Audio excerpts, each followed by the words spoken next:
পটল, আলু, পেঁয়াজ, কাঁচা লঙ্কা, টমেটো, আদা কুচি, রসুন কুচি, তেজপাতা, এটা হচ্ছে জিরে আর ধনে একসাথে পাউডার করে রাখা আছে, লঙ্কা গুঁড়ো, নুন, হলুদ, চিনি।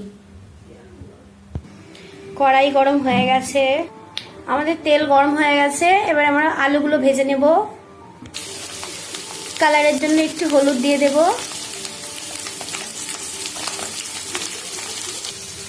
চিংড়িটা আমি আগেই ভাজা করে রেখেছিলাম। এই যে চিংড়ি, আলুটা ভাজা হয়ে এসছে, দেখুন।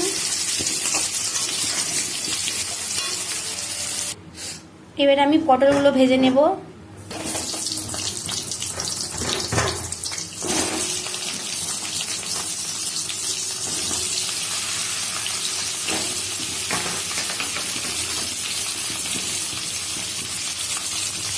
একটু হলুদ দিয়ে দেব।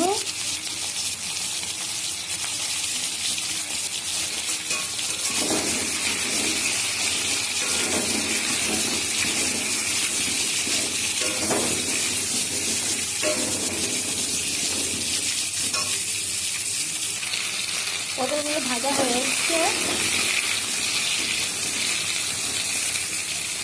আমি এইভাবেই বানাই, পটল দিয়ে বানালে। এবারে পটলগুলো তুলে নেব আমি। এবার আমি পেঁয়াজ দিয়ে তেজপাতা দিয়ে দেবো। তেজপাতা দিলাম, পেঁয়াজ দিলাম,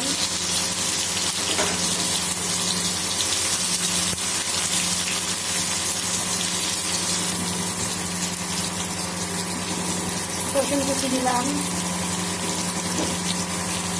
আদা কুচি দিলাম,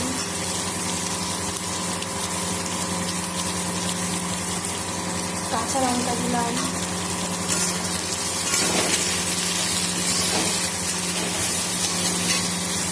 এটাকে এবার ভালো করে আমি ভেজে দেবো।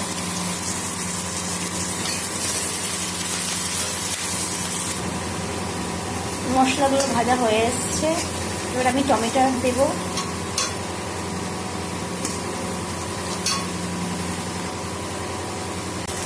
টমেটো দিলাম, টমেটোটা দিয়ে একটু ভেজে নিতে হবে।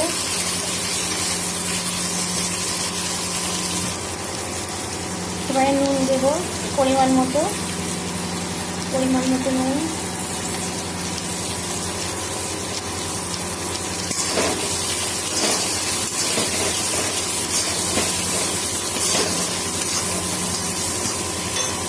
একটু চিনিও দিয়ে দেবো পরিমাণ মতো।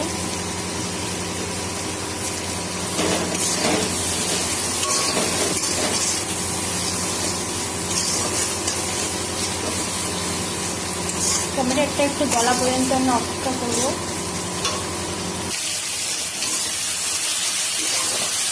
টমেটোটা গলে এসছে। এবার আমরা হলুদ দেব পরিমাণ মতো।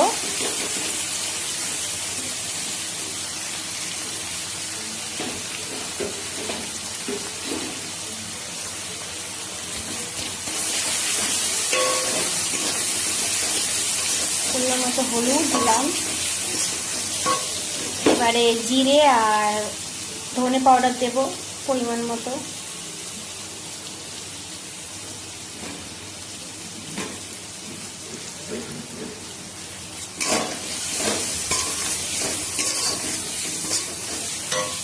লঙ্কা পাউডার দেব পরিমাণ মতো, যে যেমন ঝাল খায়।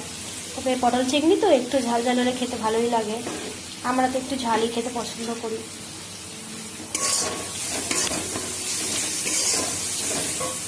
এবারে জল দিয়ে দেব।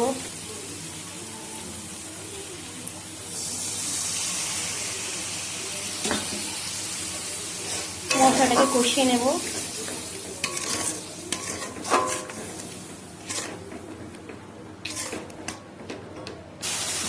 মশলা কষানো হয়ে গেছে। এবার আমি আলু আর পটলটা দিয়ে দেবো এর মধ্যে।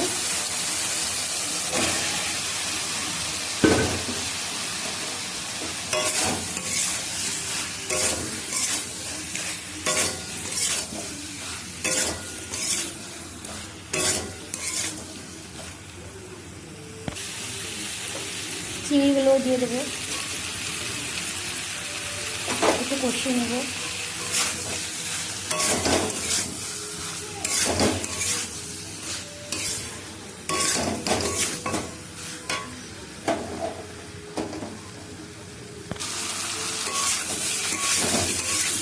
কষানো হয়ে এসছে, এবার আমরা জল দেবো, পরিমাণ মতো জল দিতে হবে।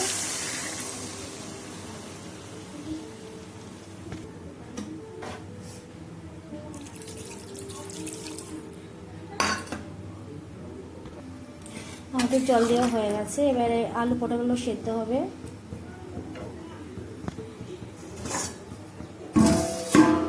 থালাটা চাপা দিয়ে দিই, তাহলে তাড়াতাড়ি সেদ্ধটা হয়ে যাবে। দেখি তরকারিটা মনে হয় হয়ে গেছে। পটল চিংড়ি